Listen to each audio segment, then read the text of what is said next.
Sveiki. Egidijus Čibirauskas iš referendumų iniciatyvinės grupės. Dabar trumpai tada tokia tema.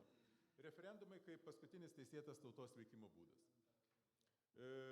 Šiandien kviečiu pažvelgti referendumą kaip į paskutinį teisėtą tautos veikimo būdą, kai valstybės institucijos nebevykdo savo konstitucinės paskirties. Ir tai nėra teorinis klausimas. Tai realiai šios dienos realybė. Demokratija tai yra politinė valdžia priklausanti nuo visuomenės valios.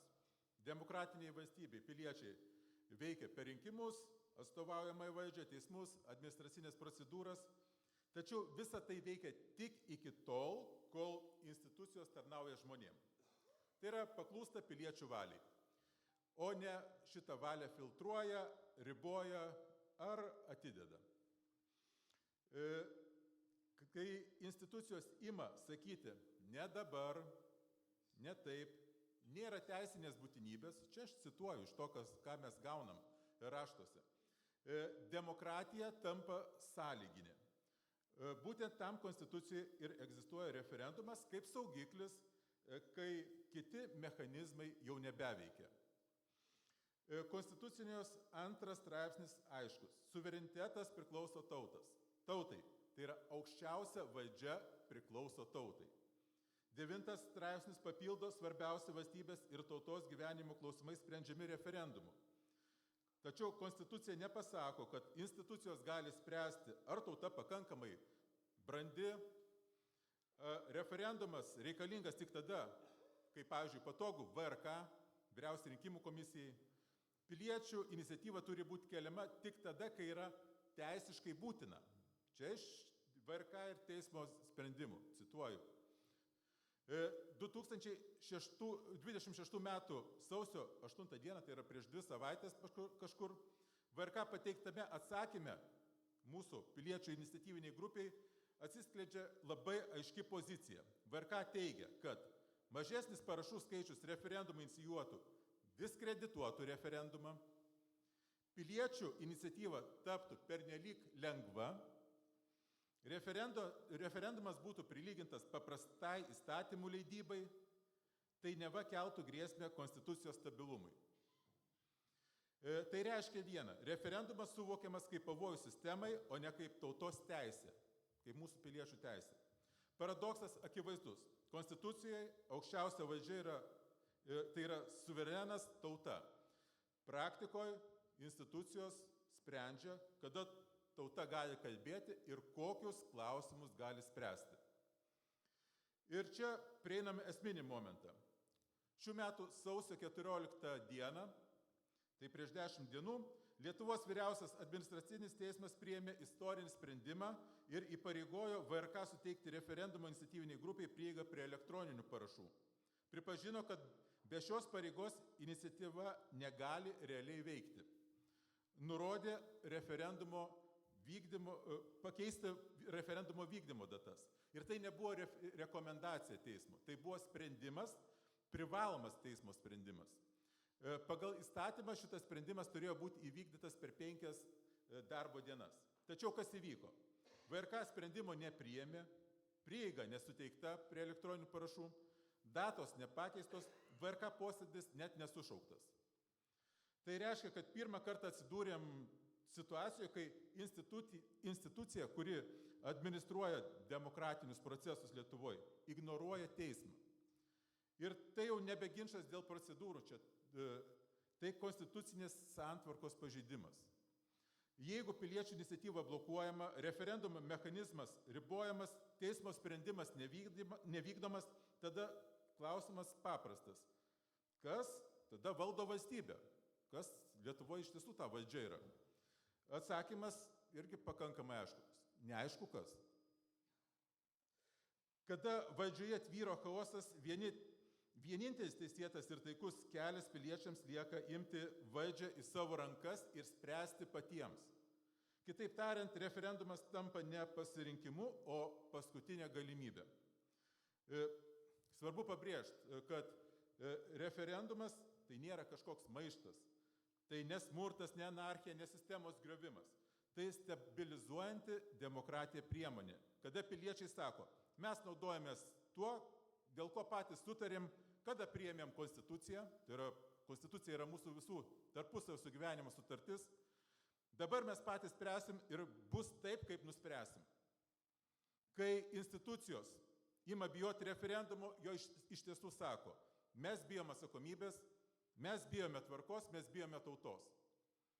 Ir pabaigai tada referendumas nėra tik svajonė.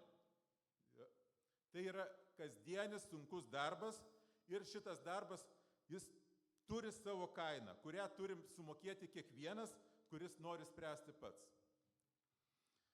Ir būtent todėl jis yra vertingas.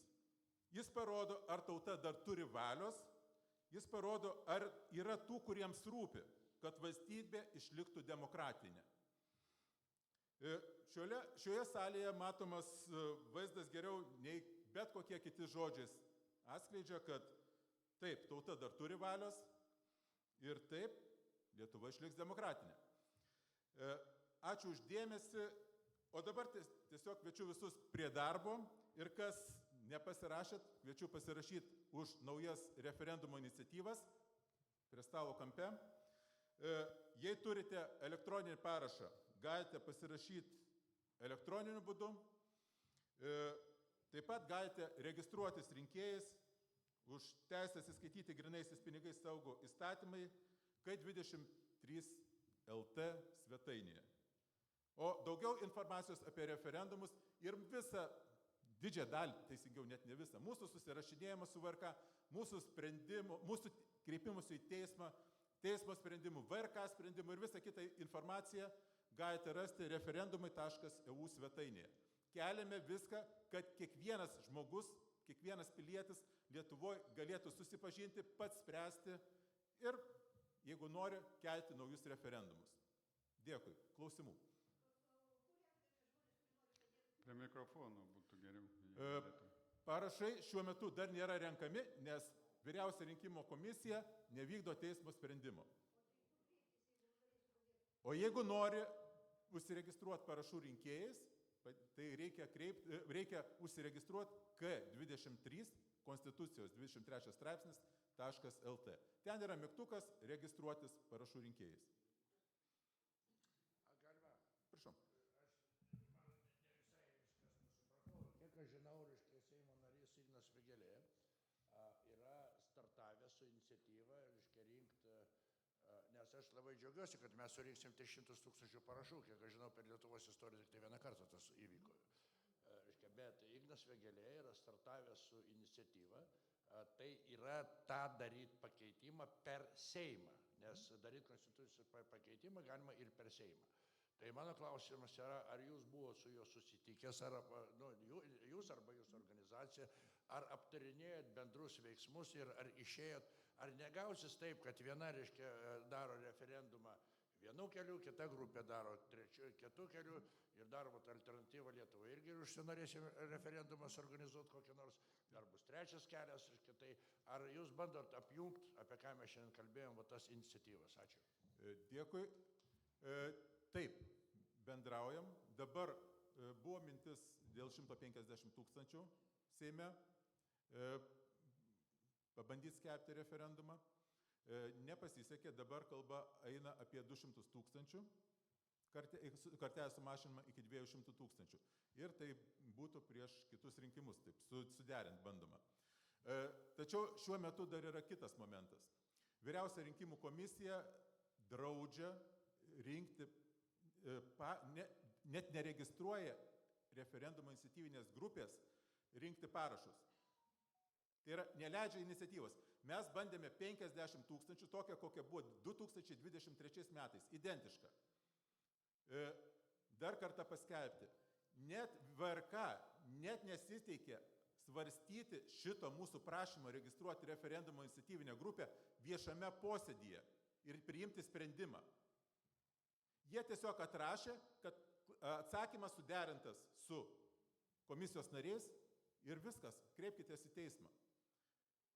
Ta prasme, mes realiai atsakėme ir vieną iš priežasčių, kad, kaip aš minėjau, pernelyg lengva bus referendumus rengti. kad destabilizuos konstituciją ir taip toliau. Ir atsisako, kas anksčiau nebūdavo jokių problemų. 18-23 metais buvo registruotos iniciatyvos dėl kartelės sumažinimo iki 50 000, dabar VRK absoliučiai visas iniciatyvas blokuoja. Čia ne tik tais kartelės mažinimas. Taip, mes kreipėmės į teismą, dabar paduotas, bet tai yra regionų administracinis teismas. Tai reiškia, kad procesas išsitęs iki 2 metų ir jie specialiai šitą daro, kad vilkina. Reiškia, jie sako, po metų jūs galite dar kartą pabandyti kreiptis. Bet regionų teisme jau, tarytum, procesas 2 metai. Tai gaunasi ir taip, ir taip. Tai jie čia taip vilkina, kad mes negalėtume šitų net pradėti rinkti parašų. Tai ir dar bėda yra, dėl elektroninių parašų, kaip minėjau, yra teismo sprendimas. VRK nevykdo teismo sprendimo, dar nėra Lietuvos istorijoje tai buvę. Pats teismas, kalbant su darbuotojais, neturėjo dar tokių atvejų per visą savo istorinę pamainą, kad valstybinė institucija nevykdytų teismo sprendimą ir reikėtų vykdomojo rašto. Prašau. Ačiū Egidijui ir geri čia klausimai dėl to.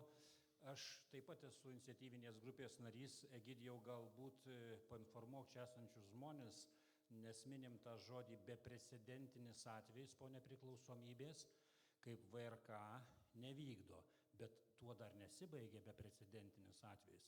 Paminėk apie tai, ką iniciatyvinė grupė, pats Zigmas Vaišvila ir kiti koordinatoriai, iniciatoriai šių referendumų, kad kreiptasi į antstolį. Ir įsivaizduokite, koks beprecedentas, kad pirmą kartą istorijoje bus valstybės tarnautojas, antstolis, kuris vykdys priverstinai šitą teismo sprendimą, o šiuo atveju priverstinai VRK įpareigos vykdyti. Galite įsivaizduoti, kas dedasi mūsų valstybei? Gal plačiau tu gali apie tai? Taip, tai mes kreipiamės teismo išduoti vykdomąjį raštą ir tada su raštu eisime pas antstolį, kreipsimės ir prašysim, kad antstolis padėtų įgyvendinti teismo sprendimą. Tikimės, kad rasime. Kol kas sunku pasakyti. Dar daugiau, aš noriu atkreipti, dėl ko tai yra problema VRK. Nes VRK buvo per rinkimus, per referendumus įpratusi slėpti elektroniniu būdu pasirašusių parašus, duomenis. Ką jie ten daro, niekas nežino. Ir teismas per mūsų vieną iš bylų dėl grinų atsiskaitimo grinaisiais, mes padėmėm teismą ir teismas pasakė, kad VRK turi leisti mums susipažinti su elektroniniu būdu pasirašusių duomenimis. Tai reiškia ne tik tais, kad per referendumus, bet realiai to pačio galės prašytis ir politikai per prezidento rinkimus, per Seimo rinkimus ar kitur, kur renkami parašai. Tai reiškia, kad jau Šimonytės efektas, kaip per parą surenkami 20 000, jau turės problemų, negalės kilti. Tai ir, iš tiesų, tokią situaciją vertinti nenoriu aš labai daug. Gal dar klausimų kažkokiu? Prašau.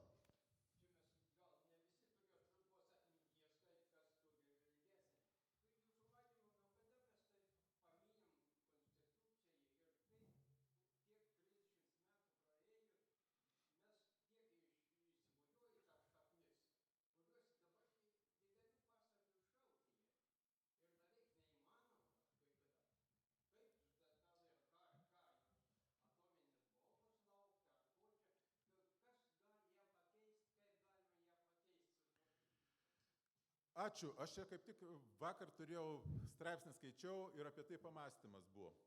Iš kur čia ta visa problema pas mus dabar Lietuvoje tokia, kokią mes turim? Pagrindinė yra problema priimant konstituciją. Kada priėmėm konstituciją, buvom geranoriški ir nepamatėm sisteminių pažeidimų. Sisteminis pažeidimas yra tas, kad valdžia turi būti atsakinga ir turi būti reali galimybė piliečiams valdžią patraukti atsakomybėn. Jeigu nėra šito mechanizmo, tada reiškia, kad virš valdžios nėra nieko aukščiau ir jie tada su laiku išsigimsta. Taip, iš pradžių mes neturėjom tokių problemų, bet su laiku, kai pamato, kad gali padaryti tą, peržengti ribą, patraukti dar toliau ir taip gaunasi, kad sistema išsigimsta. Ir tam, kad sistemą vėl pastatyti į vėžes, reikia, kad piliečiai turėtų galę, kai netinka, paimti ir pasakyti, mes dabar norime ir darysime taip, taip, taip ir taip. Mes norime, kad būtų taip ir gyvensim pagal tokias taisyklės. Tada šitas viskas, su valdžia viskas tvarkoj. Tiesiog kiek mes leidžiam, tiek jie lipa. Jeigu neleisim, nelips. Plačiau konstitucijos klausimais kalbėsime nuo 15 maždaug valandos, tai tikrai aptarsime plačiai konstitucijos sandarą ir ką mes joje pametėme ir kaip atstatyti vietą. Ačiū. Puiku. Ar dar klausimų yra? Prašau. Luktelėkit, Gediminas nori jūsų paklausti, aš bandysiu jį.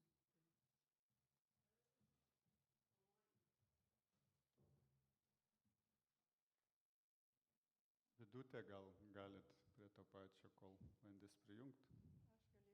Taip, prašom. Alio. Oi, prisijungia. Taip, klausau, Gediminai. Jeigu girdi, tai paminėk pačią pirmą iniciatyvą dėl nekilnojamo turto, kurioje teismas išėjo iš ginčo ribų ir stojo VRK pusėn. Tai yra visiška tragedija iš teisinės valstybės pusės. Tai jeigu gali, pakomentuok šitą klausimą. Taip, kas nesate susidūrę, galiu pasakyti irgi labai trumpai. Teismas pasakė pats savo nuožiūrą, kad mūsų siūlymas, šitą iniciatyvą, kad žmonės net pradėtų svarstyti tokį klausimą, rinkti parašus, netitinka šalies geopolitiniai orientacijai. Čia realus dalykas. Teismo yra gali patys pasiskaityti sprendime. Dar kažtada prie to pačio galiu priminti. Kada mes pateikėm iniciatyvą dėl to, kad partijos nebūtų finansuojamas iš valstybės lėšų, atvirkščiai teismas pasakė, kad partijos privalo būti finansuojamas, nes tai iš valstybės lėšų, nes tai užtikrina demokratiją, nors visi tarptautiniai dokumentai tiesiai šviesiai pasako, taip gali būti, bet reikia labai didelių saugiklių tam, kad nebūtų pažeista demokratija, nes valdančiosios pasiskirs savo daugiau pinigų ir taip atitinkamai daugiau galios įgis. Tai dabar jį išvartė, kad privalo valstybė finansuoti politinės partijas. Dar čia, aš nenoriu plėstis, pat ir paskutinė iniciatyva, dėl, kaip pasakė teismas, kad turi būti teisiškai būtina keisti konstituciją. Būtinybė tam, kad būtų teisinė būtinybė tam, kad keisti konstituciją. Ir tą sprendžia ne piliečiai, rinkdami parašus, bet, nežinau kas, nepasakė. Bet tai yra dokumentuose, galite, teismo sprendimuose, LVAT sprendimuose, nuėję į referendumai.eu, yra visos iniciatyvos, yra susirašinėjimai, mūsų teiktos iniciatyvos, VRK atsakymai, mūsų teikti skundai Lietuvos vyriausiam administraciniam teismui, teismo sprendimai, viską galite pasiskaityti patys, sukėlėm visus dokumentus, kad nebūtų interpretacijų. Ačiū, Egidijau.